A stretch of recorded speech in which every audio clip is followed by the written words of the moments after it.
ఓం నమో భగవతే వాసుదేవాయ. ఓం శ్రీకృష్ణ పరబ్రహ్మణే నమః. శ్రీమద్భగవద్గీత అష్టనవమోధ్యాయః. రాజవిద్యా రాజగుహ్యయోగః. ముందుగా ధ్యానాన్ని పరిచయం చేసినటువంటి పితామహ పత్రిజీ గారికి, అలాగే సద్గురు మూవ్మెంట్స్ వ్యవస్థాపకులు సాయిరత్న శ్రీ భీమినేని వంశీ కిరణ్ గారికి, అలాగే మహాలక్ష్మి మెడిటేషన్ ఇంత చక్కగా రన్ చేస్తూ రోజు రోజుకి మనకి జ్ఞానాన్ని పంచుతున్న భారతి మేడం కి నా ఆత్మ ప్రణామాలు. అలాగే వింటున్న భగవత్ స్వరూపులైన మీ అందరికీ కూడా నా ఆత్మ ప్రణామాలు.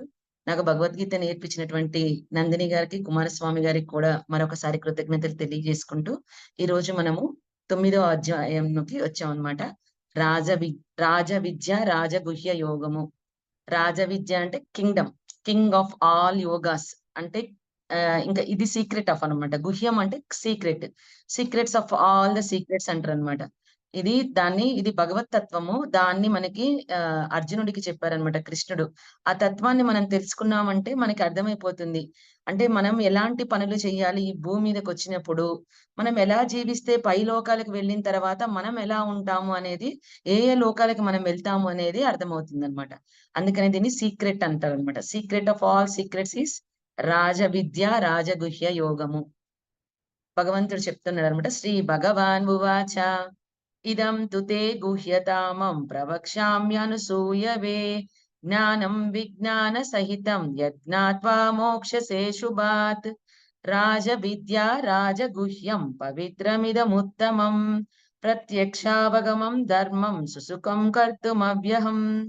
అంటే నీవు దోష దృష్టి లేనివాడు అర్జున. అందుకని నీకు నేను ఈ విషయాన్ని ఏదైతే గోప్యంగా ఉందో ఆ విషయాన్ని నేను నీకు చెప్పాలనుకుంటున్నాను అంటాడనమాట. అంటే ఇందులో దీన్ని విజ్ఞాన సహిత జ్ఞానంగా నీకు అందిస్తాను అంటాడు. అంటే గుణాల గురించి టచ్ చేశారు. కానీ ఆల్రెడీ మనకి రాబోయే చాప్టర్ లో గుణకర్మ త్రయో విభాగంలో వస్తుంది అది. అది సెపరేట్ గా ఉంటుంది. కాకపోతే కొంచెం టచ్ చేసి పెట్టారనమాట. గుణాలు ఏ విధంగా ఉండాలి అనేది చెప్తారనమాట. ఇందులో గోప్య విషయములను శిరోభూషణము అతి పవిత్రము ఉత్తమోత్తము ప్రతి ప్రత్యక్ష ఫలదాయకము ధర్మయుక్తము సాధన చేయుటకు మిక్కిలి సుగమము శాశ్వతము. ఇదే శాశ్వతమైంది. మనం ఇదే ప్రాక్టీస్ చేయాలి ఇక్కడ అనేది చెప్తున్నారు. అంటే మనం ఎలా ప్రాక్టీస్ చేయాలి, ఏమేం చూడాలి అనేది ఈ ముందు శ్లోకాల్లో తెలుసుకుందాం మనం. అశ్రద్ధాదాన పురుష ధర్మశాస్య పరంతప అప్రాప్య మాం నివర్తంతే మృత్యు సంసార వర్త్మని మయా తతమిదం సర్వం జగదవ్యక్తమూర్తినా మత్సాని సర్వభూతాని నచాహం తేష్వస్థితః. ఓ పరంతప, ఈ ధర్మ మార్గమునందు విశ్వాసము లేని పురుషులు నన్ను పొందజాలరు. అంటే నమ్మకం లేకపోతే, ఎప్పుడు ఎందులో అయినా కానీ మన నమ్మకం లేకపోతే ఏది సాధించలేము. ఇప్పుడు చాలా మంది మాకు డ్రీమ్స్ రావట్లేదు, మేము 2 ఏళ్లుగా చేస్తున్నాము, ఇన్ని సంవత్సరాలుగా చేస్తున్నాము అంటుంటారు. అంటే కాన్ఫిడెన్స్ ఉండదన్నమాట. అంటే అవునా కాదా, నిజమా కాదా, ఇది నిజంగా చెప్తున్నారా వీళ్ళు, ఇది అని ఏదన్నా మనకు అపనమ్మకం ఉందనుకోండి, అప్పుడు మాస్టర్స్ మనకి డ్రీమ్స్ ని ఇవ్వరు. ఎందుకంటే వీళ్ళు ఎలాగో నమ్మరు కదా. వీళ్ళకేంటి ఇవ్వడం, ఇచ్చినా వీళ్ళు తీసుకోలేరు అని నమ్మరనమాట.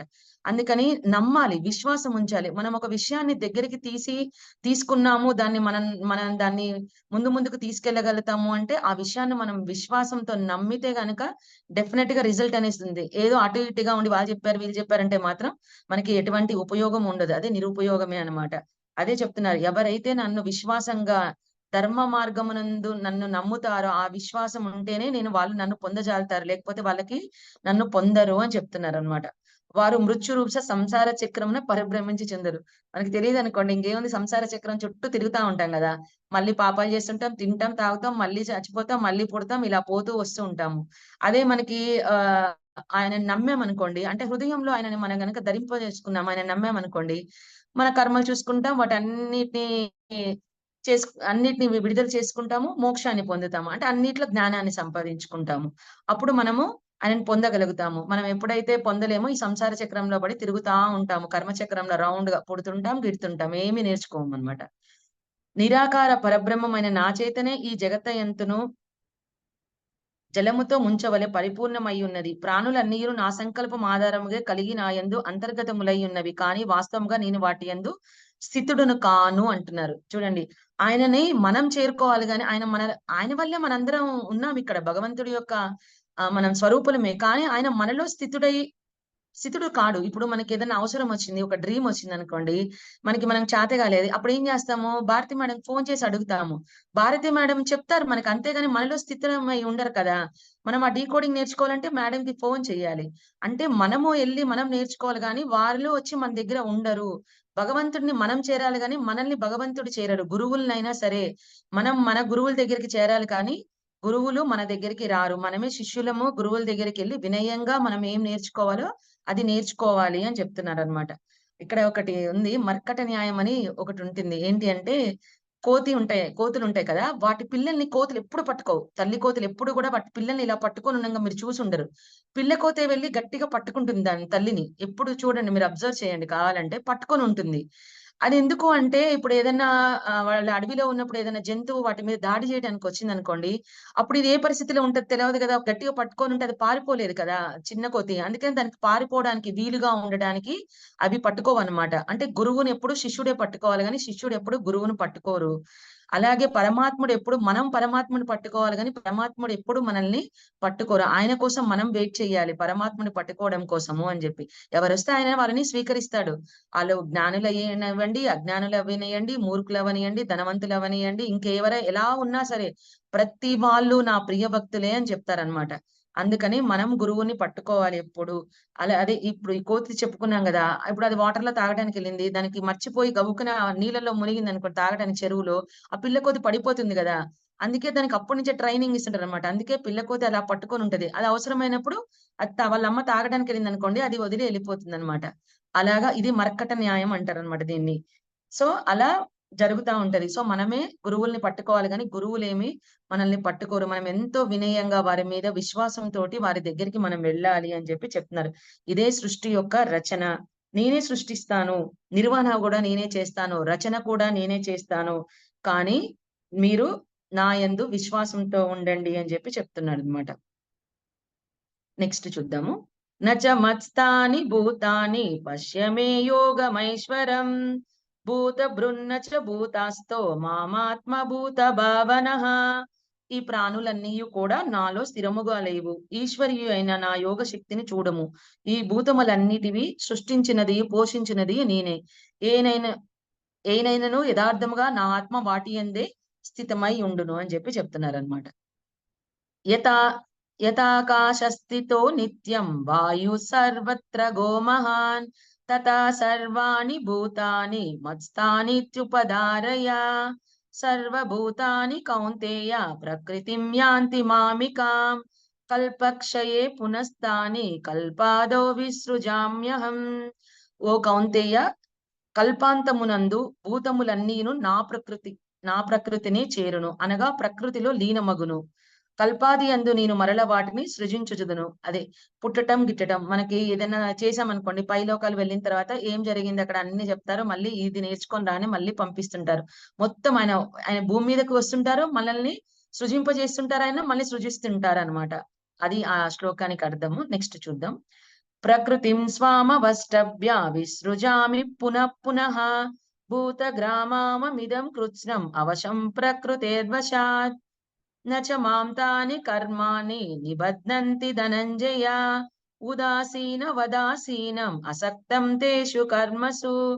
తమ తమ స్వభావ వశమును పరంతత్రమయ్యున్న భూత సముదాయమును నా ప్రకృతిని ఆశ్రయించి మాటి మాటికి వాటి కర్మానుసారము సృజించుచున్నాను. అంతే గదా! మనం సకామ కర్మలు ఎప్పుడైతే జేస్తామో, మన కర్మానుసారమే అవి జరుగుతా ఉంటాయి అని జెప్పి చెప్తున్నారనమాట. అలాగే ఈ సృష్ట్వాది కర్మలయందు అసక్త రహితుడివై ఉదాసీనుల వలె ఆ కర్మలు బంధింపవు. ఎప్పుడైతే మనము అకర్మంగా చేస్తామో, అప్పుడు మనకెటువంటి కర్మలు అంటుకోవు అని చెప్పి చెప్తున్నారనమాట. మయాధ్యక్షేణ ప్రకృతిః సూయతే సచరాచరం. హేతునా హేతునానేన కౌంతేయ జగద్విప పరివర్తతే. అవజానంతి మాం మూఢా మానుషీం తనుమాశ్రితాం. పరం భావమజానంతో మమ భూత మహేశ్వరం. నా అధ్యక్షతన చరాచర జగత్తును సృష్టించుచున్నది. అంటే పరమాత్మ ప్రతి ప్రాణికి ఏ ఆహారం కావాలో అది ఆల్రెడీ మనకి ఫిక్స్ అయ్యి ఉంటుంది. ఇప్పుడు డెలివరీ అయిన వెంటనే పిల్లల్ని తీసుకొచ్చి మన దగ్గర పాలు పట్టిస్తారు. పాలు పడతాం. అంటే మనకు తెలుసు కాబట్టి పట్టిస్తున్నారు. ఇప్పుడు అడవిలో చూడండి చాలా జంతువులు కూడా అన్ని అవి డెలివరీ అయితా ఉంటాయి. కానీ వాటికేం తెలుస్తది అక్కడికే ఎళ్లి చేయాలని. అంటే ఆల్రెడీ భగవంతుడు సృష్టి జరిగినప్పుడే ఇలా ఉండాలి, అలా ఉండాలి అనేది ఆయన సృష్టి రచన చేశాడు గాబట్టి అవి వాటికెళ్తున్నాయి. ఒక ఆవు ఈనిందనుకోండి, దూడ పిల్ల ఎళ్లి ఆ ఆవు దగ్గరే ఎళ్లి పాలు తాగుతుంది. వేరే ఆవు దగ్గర ఎళ్లి తాగదు. అది సృష్టి యొక్క రచన చేసినప్పుడే భగవంతుడు అది చేశాడు అని జెప్పి చెప్తున్నాడనమాట. అంటే భగవంతుడే ఆల్రెడీ మనకి సృష్టి చేసి మనందరిని నడిపిస్తున్నప్పుడు, మనమేమో చూడండి ఇప్పుడైతే పిల్లలు మరీ దారుణంగా 35 ఇయర్స్ వచ్చినా పెళ్లి చేసుకోవడం లేదు. ఏంటి అంటే నేను సెటిల్ అవ్వలేదు. నేను సెటిల్ అవ్వాలి. నేను ఇల్లు కొనుక్కోవాలి. కారు కొనుక్కున్నాకే నా భార్యని తెచ్చుకోవాలి. అన్ని వస్తువులు తెచ్చుకొని తర్వాత భార్య వస్తుంది. అంటే అన్ని వస్తువులతో సమానం కాదు గదా భార్య.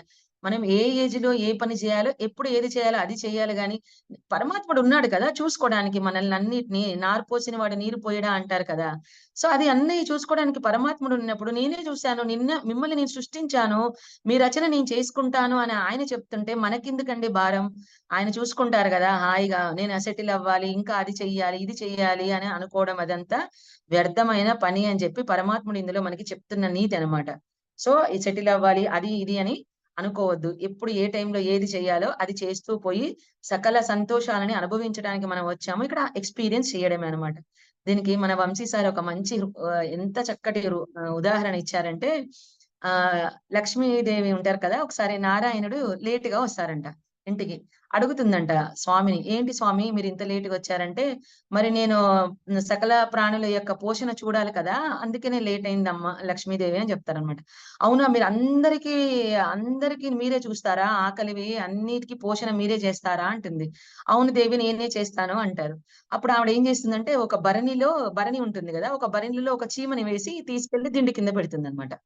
మరుసటి రోజు కూడా నారాయణ వారు లేట్‌గా వస్తారు. మళ్ళీ లక్ష్మీదేవి అడుగుతారు. "ఏంటి లేట్‌గా వచ్చారంటే," "ఇలా పోషణ చూసొచ్చేసరికి నాకు ఆలస్యమైంది" అంటారు. అంటే అయితే మరి ఆ చీమకు కూడా మీరు పోషణ చేశారా అని అడుగుతుంది. నేను ఒక చీమని దాచాను. ఆ చీమకు మీరు పోషణ చేశారా అని అడుగుతుంది. అంటే "ఆ! చేశాను. మొన్ననే చేశాను" అంటాడు. అంటే "నిన్న కదా నేను స్వామి అది భరణిలో దాచింది. మొన్నెలా చేశారు మీరంటే," "నిన్న నువ్వు చేస్తావని తెలుసు నాకు. అందుకని ముందే నేను దాంట్లో కలాకండ్ పెట్టాను. అంటే ఆవిడకి అనుమానం కదా! తొందరగా వెళ్లి చూసేసరికి చక్కగా ఆ చీమ కలాకండ్ తింటా ఉంటది.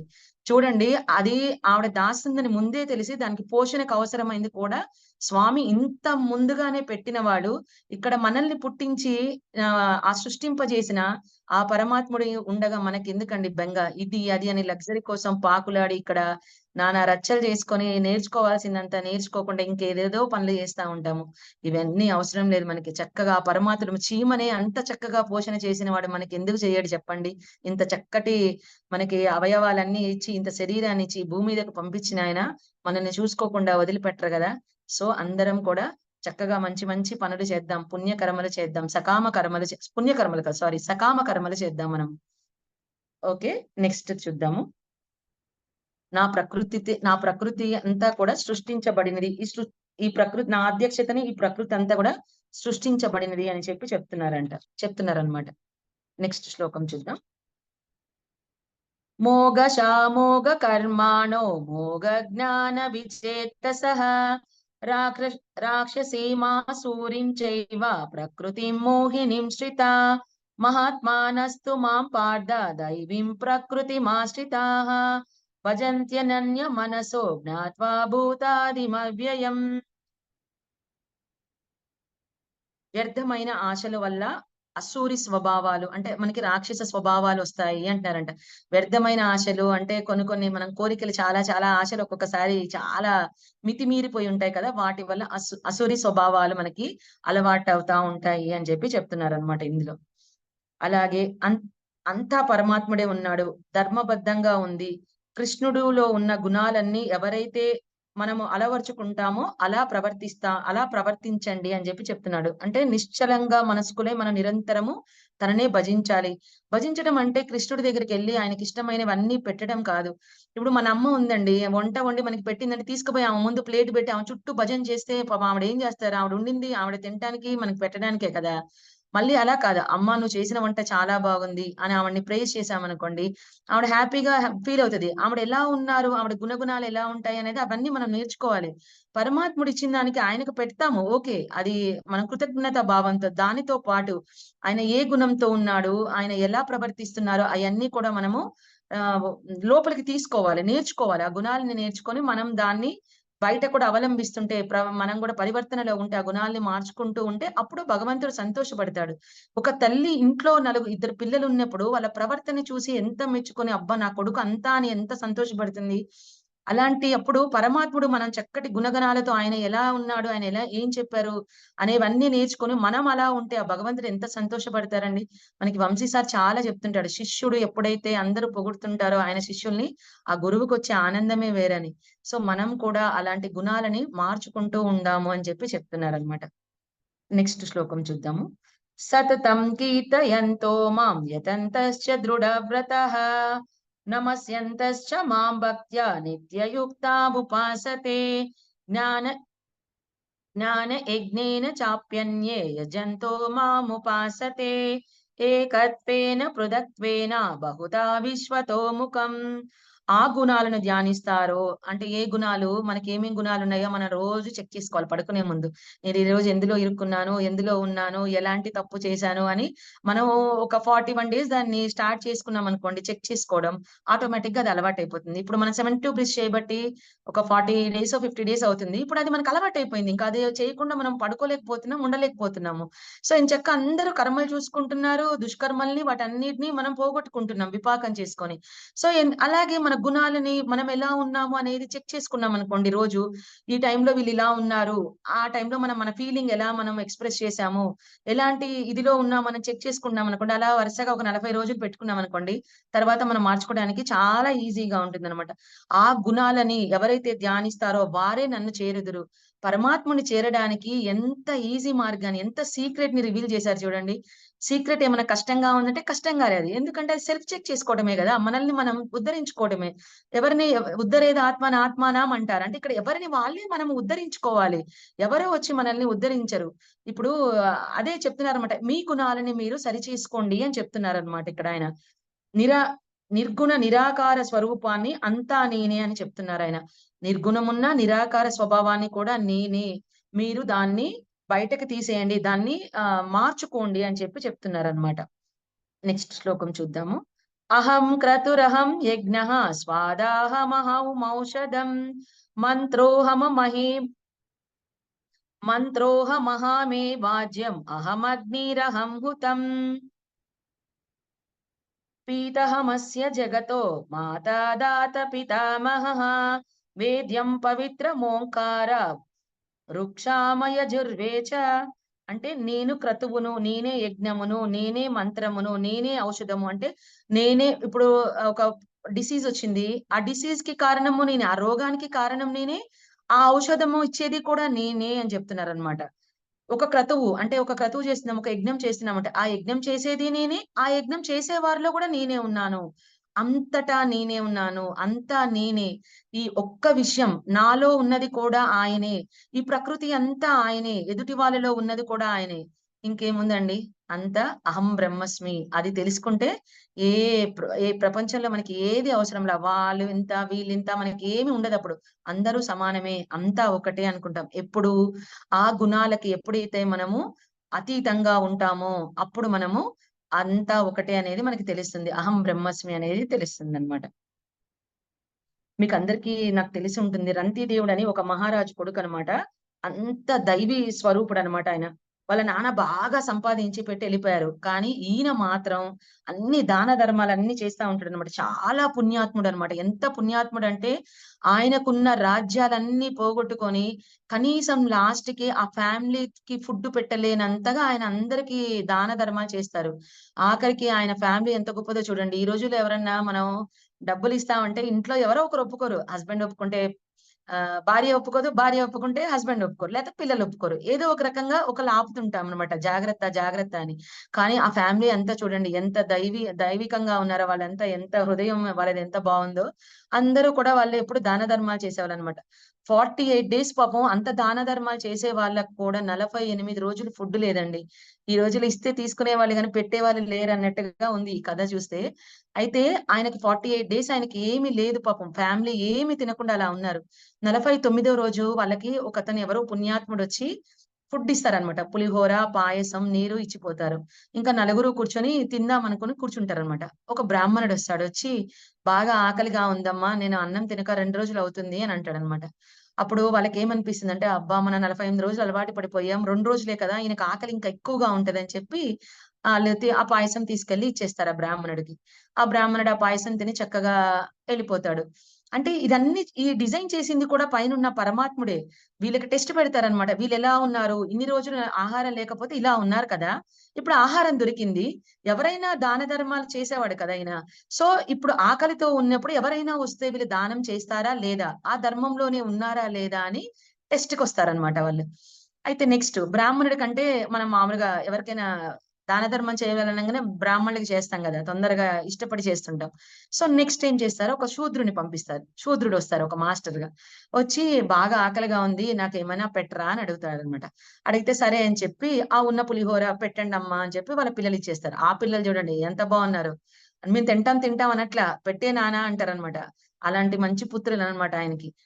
ఆ పిల్లలు చెప్పంగానే ఆ పులిహోర తీసుకొచ్చి ఆ శూద్రుడికిస్తాడు. ఆయన చక్కగా తినేసి ఆయన కూడా వెళ్ళిపోతారు. తర్వాత ఒక చెండాలుడొస్తాడనమాట. అంటే ఇక్కడ చూడండి మీకు వేరియేషన్ ఎందుకు బ్రాహ్మణులు, శూద్రులు, చెండాలని చెప్తున్నాము చెప్పారు సార్ అంటే, ఎవరొచ్చినా కానీ బ్రాహ్మణులకి కాదు, ఇంకెవరు ఆకలితో వచ్చినా కానీ దాన ధర్మాలు చెయ్యండి అని చెప్పడం ఇక్కడ ముఖ్య ఉద్దేశ్యం అనమాట. అయితే చెండాలుడు ఒక కుక్కను పట్టుకొనొస్తాడనమాట. వచ్చి నాకు బాగా ఆకలిగా ఉంది ఏమైనా పెట్టండంటే, ఆ మిగిలిపోయిన పాయసాన్ని అతనికిస్తారు. నా కుక్కకి గూడా బాగా దాహంగా ఉంది అంటే, ఉన్న నీళ్ళు కూడా ఇస్తారు. ఆ ఉన్న నీళ్ళు కూడా అన్నీ అయిపోతాయన్నమాట. ఇంకా దేవతలేం జేస్తారు? ఈయన అన్ని దాన ధర్మాలు జేసేసాడు. ఇంకా వాళ్ళేం జేయాలి? రావాల్సిందే కదా! పరమాత్ముడు కిందకి. ఎందుకంటే ఆయన గుణాలన్నీ ఈయన పుచ్చుకున్నాడు కదా! అన్ని గుణాలన్నీ అవలంబించుకొనున్నారు. వెంటనే ఆయన ప్రత్యక్షమైపోతారు. ప్రత్యక్షమయ్యి మీకేం వరం కావాలో కోరుకోండి అంటాడు. నేనే దాన ధర్మాలు చేస్తున్నాను ప్రభు. ఇంక నేనేం వరం కోరుకోను మిమ్మల్ని అని అంటాడు. అప్పుడు చెప్తారనమాట. ఆయన మాకు పరంపదం ఇయ్యండి మా ఫ్యామిలీ మొత్తానికి అంటే, అప్పుడు అంటే శరీర పరంగా యాస్ట్రల్‌గా పైకెళ్ళిన వాళ్ళలో చాలా కొంతమందుంటారు. కానీ వీళ్ళ ఫ్యామిలీని మొత్తాన్ని కూడా సూక్ష్మ లోకాలకి పంపించేస్తారనమాట. యాస్ట్రల్‌గానే. అంటే శరీరంతోటే వాళ్ళు వెళ్ళిపోతారనమాట. అంటే అంత దాన ధర్మంలో ఉంటే తనకు కోసం కూడా చూసుకోకుండా అప్పుడు భగవంతుడొచ్చి ఆయనే మనకి దారి చూపిస్తారు అని చెప్పి దీని యొక్క ముఖ్య ఉద్దేశ్యం అనమాట. నెక్స్ట్ చూద్దాం. गतिर्भार्तप्रभुः साक्षी निवासः शरणं सुहृत् प्रभवः प्रलयं स्थानं निदानं बीजमव्ययम् तपाम्यहमहं वर्षं निगृहणं युत्युजामि च अमृतं चैव मृतश्च सदसच्चाहमवर्जुना అంటే ఏం చెప్తుందంటే, "ఓ అర్జున సూర్య రూపమున నేనే తపించుచున్నాను. సూర్య రూపమున కూడా నేనే తప్పించుచున్నాను. సముద్రముల నుండి నీటిని గ్రహించి వర్ష రూపమున మరల వదలెదను. అమృతము, మృత్యువును గూడా నేనే." మనం పుట్టేది, మనం చనిపోదానికి కారణము సూర్యుడు, ఈ సముద్రాలు, ఈ భూమి మీదున్న ప్రతి దానికి కారణం, ప్రతీది సృష్టించింది నేనే. నేను శాశ్వతుడిని అని చెప్తున్నారనమాట. ఆయనెప్పుడు ఇక్కడే ఉంటారు. ఆయన అనేది చెప్తున్నారనమాట. నెక్స్ట్ చూద్దాము. త్రైవిద్యా మాం సోమపాః భూతపాప యజైర్విష్ట స్వర్గితిం ప్రార్థయంతే తే పుణ్యమసాద్య సురేంద్రలోకం అశ్నంచి దివ్యార్జితి దివి భోగాన్ ते तां भुक्त्य स्वर्गलोकं विशालं क्षिणे पुण्यमर्त्यलोकं विशन्ति एवं त्रयी धर्ममनुप्रपन्ना गतागतं కామకామా లభంతే.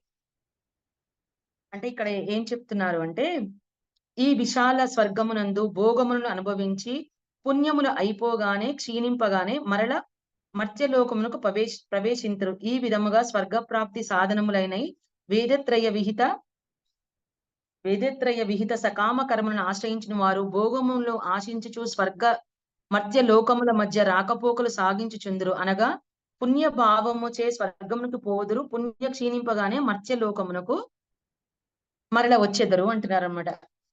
అంటే ఇక్కడ మనం ఇందాక ఆ స్టోరీ చెప్పుకున్నాం గదా! అదే అన్నమాట.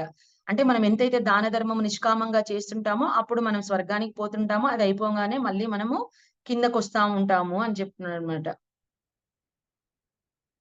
ఏ సన్య దేవతా భక్త యజంతా శ్రద్ధయాన్వితాః తేపి మామేవ కౌంతేయ యజత్య విధి పూర్వకం అహం హి సర్వ యజ్ఞానాం భోక్త చ ప్రభురేవ చ నతు మామభిజానంతి తత్వేనాతస్యంతి తే. అంటే ఇక్కడ ఏం ఏం చెప్తా ఉన్నారంటే, ఎంతటి దురాశాపరుడైనా సరే నిశ్చయ బుద్ధి గలవాడు నా వద్ద వాళ్ళనైనా నేను ఒకేలాగా చూస్తాను. అలాగే కొంతమంది పిసినారిగా ఉంటారు. లేదంటే స్త్రీలోలాకులుగా ఉంటారు. వాళ్ళనైనా నేను నా దగ్గరికి రానిస్తాను. నాకు వీళ్ళు, వాళ్ళు అనేది సంబంధం లేదు. వాళ్ళ యొక్క హృదయంలో వాళ్ళ గుణాలతో ఎప్పుడైతే ఉంటారో వాళ్ళు నా దగ్గరికి చేరుతారు అని చెప్పి అంటున్నాడన్నమాట.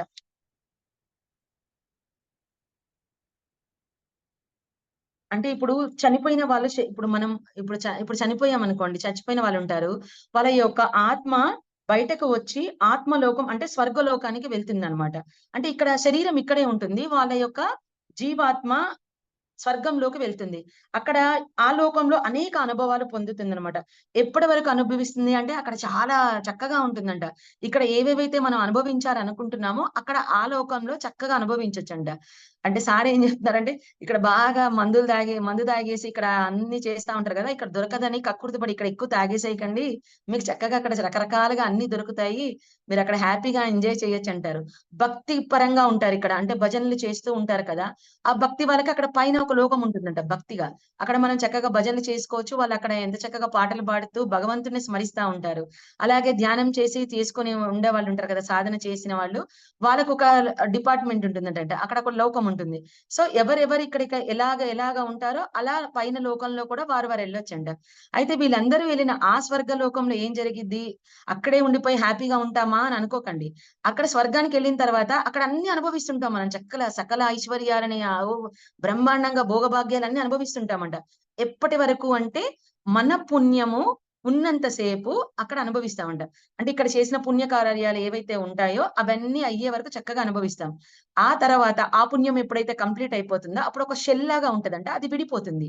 అప్పుడు జ్యోతిలాగా మనము మళ్ళీ సూక్ష్మ లోకాలకి అంటే మహాకారణ లోకాలకెళ్తామంట. అక్కడికి వెళ్ళిన తర్వాత అక్కడ డిజైన్ చేసుకుంటాము. ఓహో! నేను ఈ భూమి మీద ఇలాంటి కర్మలు చేశాను కాబట్టి ఇలాంటి వాళ్ళ ఇంట్లో నేను నా కర్మల్ని నేను ధ్వంసం చేసుకోవాలంటే నేను ఇక్కడ పుట్టాలి, అక్కడ పుట్టాలి అని మళ్ళీ భూలోకంకొస్తాం. స్వర్గలోకంకెళ్ళాను ఇగ నేను పుట్టను నాకు మంచిగా పరంధామం వచ్చింది అనుకోవద్దు మనం. ఎందుకంటే అది ఎప్పుడొస్తుంది అంటే సకామంగా కర్మలు చేసిన వాడికి ఇందాక మనం చెప్పుకున్నాం గదా! నందిదేవుడు అని. అలాంటి వాళ్ళకొస్తుందన్నమాట. నిష్కామంగా, ధర్మంగా చేసినప్పుడు. మనం పుణ్యకర్మలు చేసినప్పుడు పుణ్యకర్మలైనా అవి కూడా సంఖ్యలే కాకపోతే బంగారపు సంఖ్యలు అంతే అవి. కర్మలు చేస్తుంటాము. పిచ్చి కర్మలు చేశామనుకోండి అవి ఇనుప సంకెళ్ళవుతాయి. మంచి కర్మలు చేశామనుకోండి పుణ్యకర్మలు 2 సంకెళ్ళే. అంటే నిష్కామంగా ఎప్పుడైతే చేస్తామో మనకప్పుడు సంకెళ్ళనేది ఉండదనమాట. అందుకే ఏ పని చేసినా గాని నిష్కామంగా చెయ్యండి.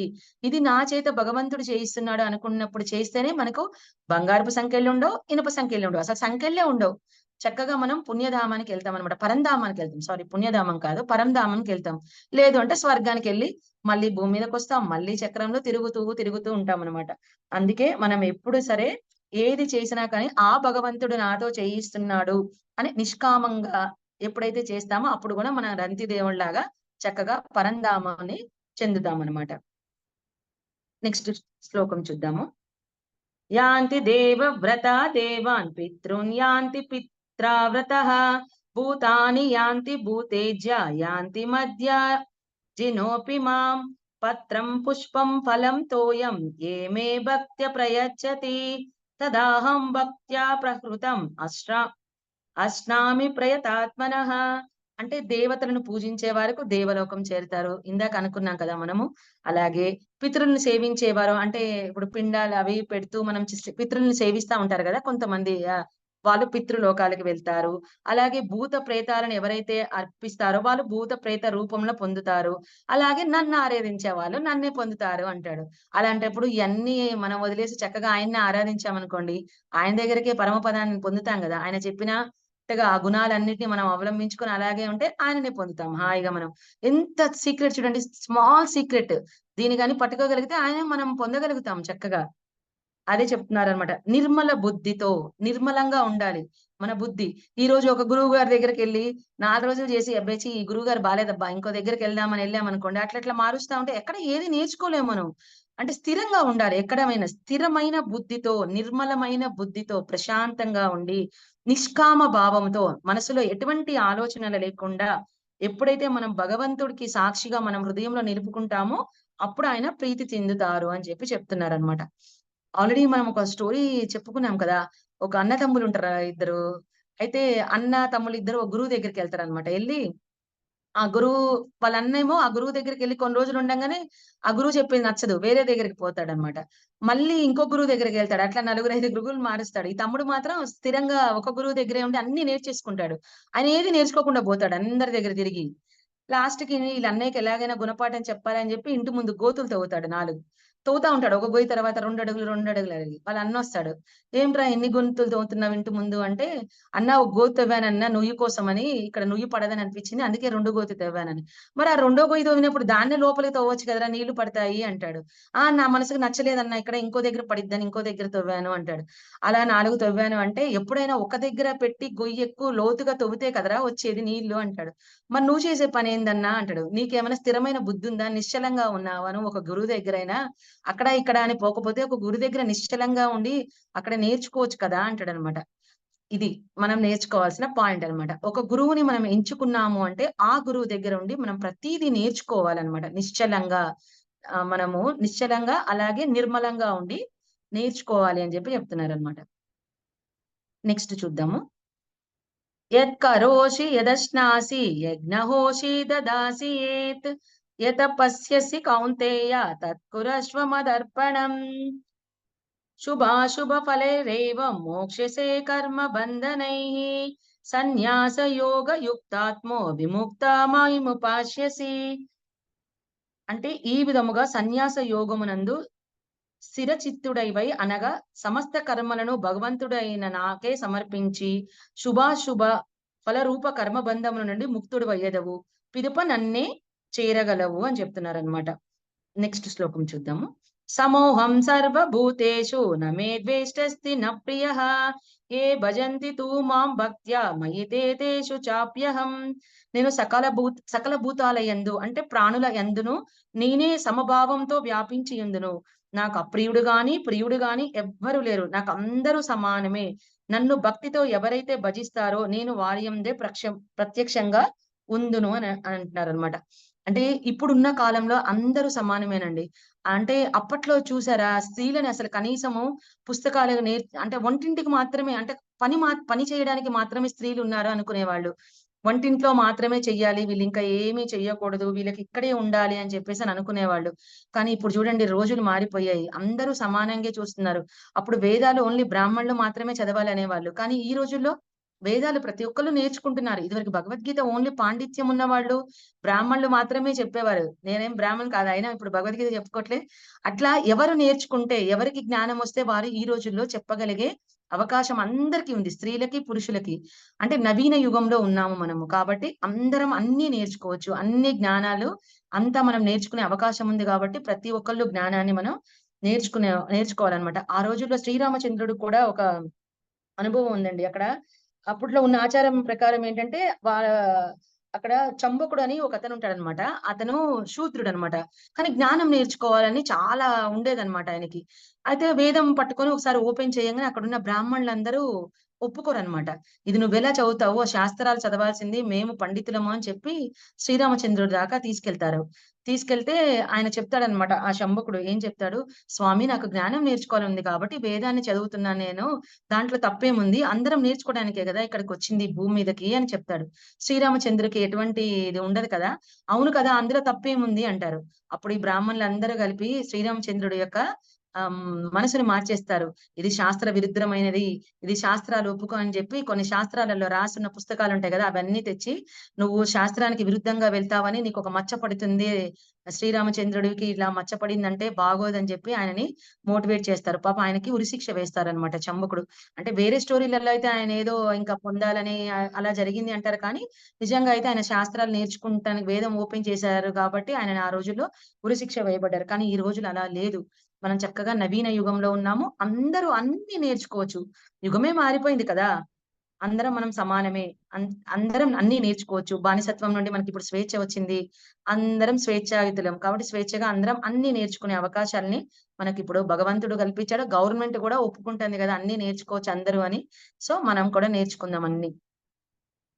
అంటే అబ్జెక్షన్స్ ఏమి లేవు కదా! ఇప్పుడు అందుకని. క్షిప్రం భవతి ధర్మాత్మా శశ్వచ్ఛాంతిం నిగచ్చతి. కౌంతేయ ప్రతిజానీహి నమే భక్త ప్రణిష్యతి. అతడు శీ అతడు శీఘ్రముగా ధర్మాత్ముడగును. ఎవరైతే ఇవన్నీ నేర్చుకుంటా వాళ్ళు తొందరగా ధర్మాత్ములగుతారు అని చెప్తున్నారనమాట.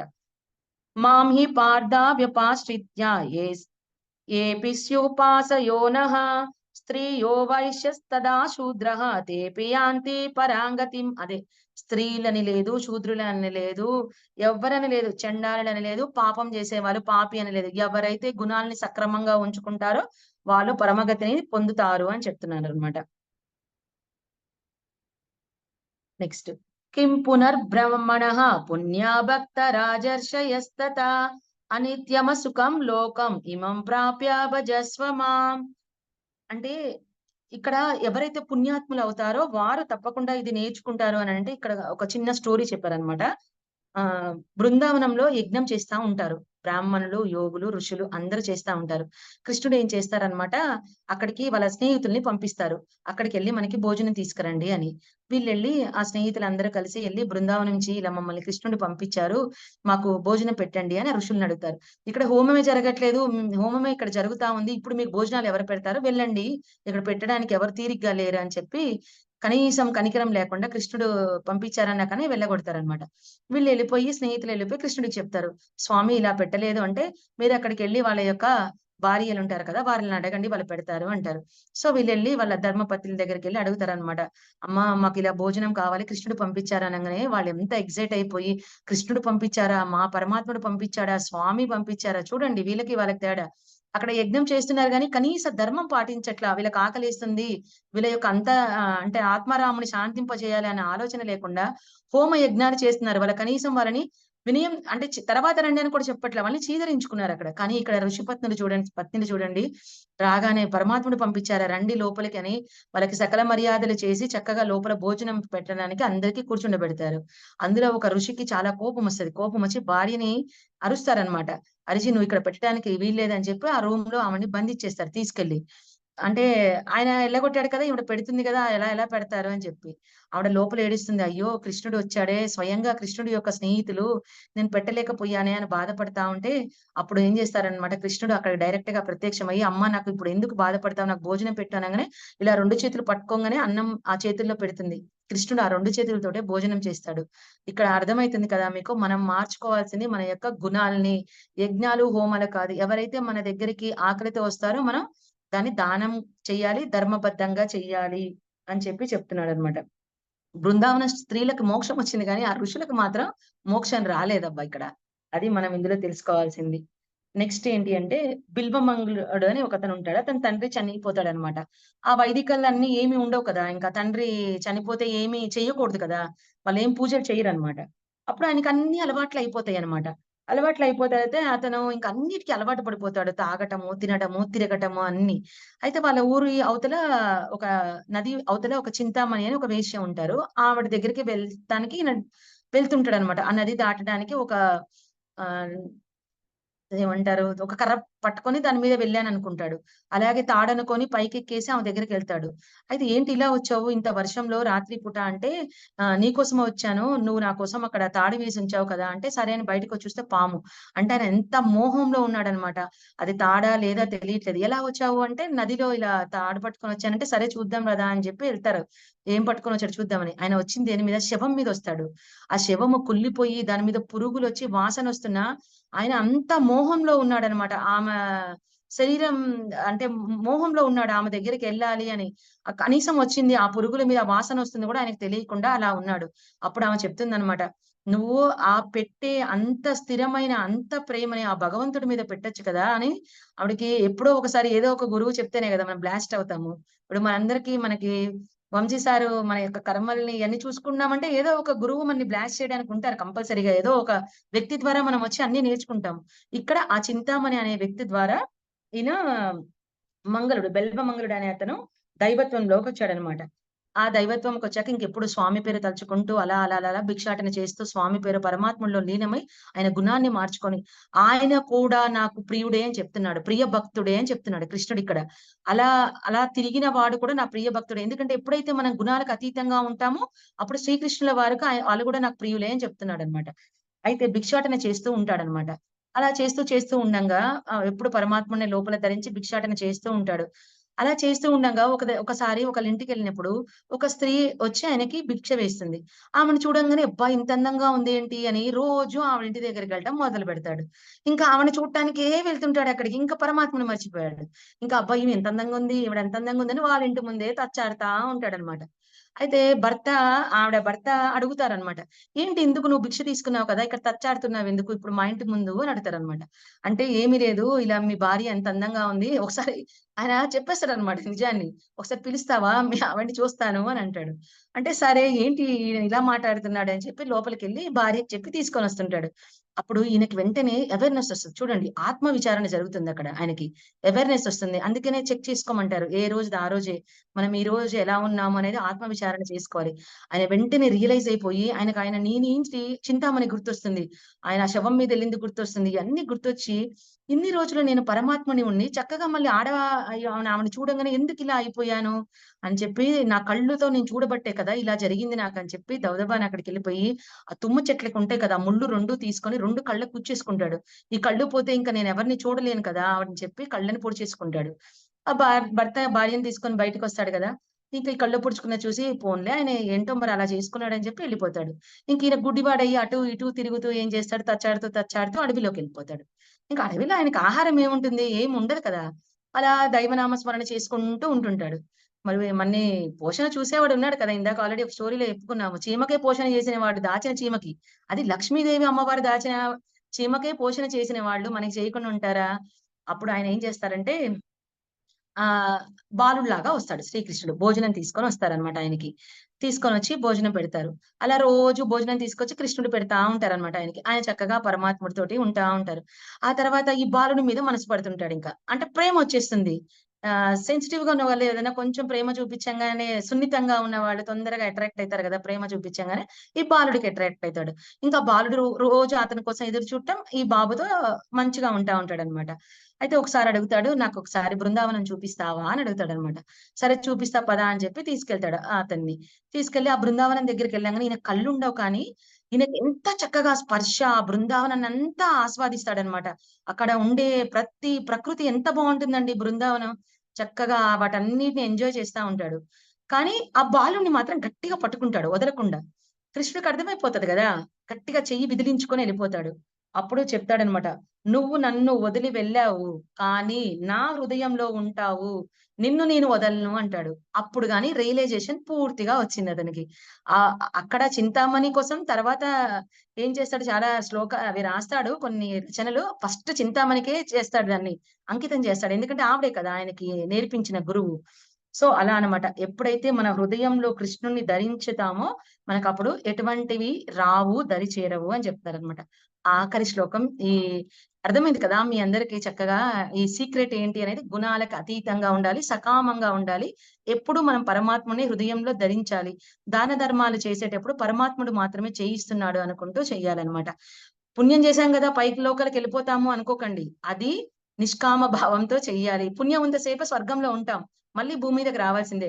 ఆ పరంధామం పొందాలి అంటే నిష్కామంగా చెయ్యాలి. ధర్మబద్ధంగా చెయ్యాలి అని చెప్తున్నారు. లాస్ట్ శ్లోకం 34తో ఎండ్ చేసేద్దాము. మన్మనా భవ మద్భక్తో మధ్యాజి మాం నమస్కురు. మామే వైష్యసి యుక్తేవం ఆత్మానం మత్పరాయణః. అంటే భగవానుడు చేరడానికి కావాల్సిందిక్కడ గుణాలు. గుణాలకి అతీతంగా ఉండాలి. ఆయన ఏమేం గుణాలు చెప్పాడో అవన్నీ నేర్చుకొని మనము మన లైఫ్‌లో ఇంప్లిమెంట్ చేసుకొని జీవించాలి అని చెప్తున్నారండి. నా యందే నీ మనసును లగ్నం చేయము. నా భక్తుడువు కమ్ము. నన్నే పూజింపుము. నాకు నమస్కరింపుము. ఈ విధముగా ఆత్మను నా యందే నిలిపి మత్పరాయణుడవైనచో నీవు నన్నే పొందగలవు అని చెప్తున్నారనమాట. ఇది ఈ రాజయోగం అన్నమాట. ఇది సీక్రెట్ ఆఫ్ భగవంతుడు చెప్పిన సీక్రెట్. ఎంత సులభంగా ఉంది కదా మాస్టర్స్!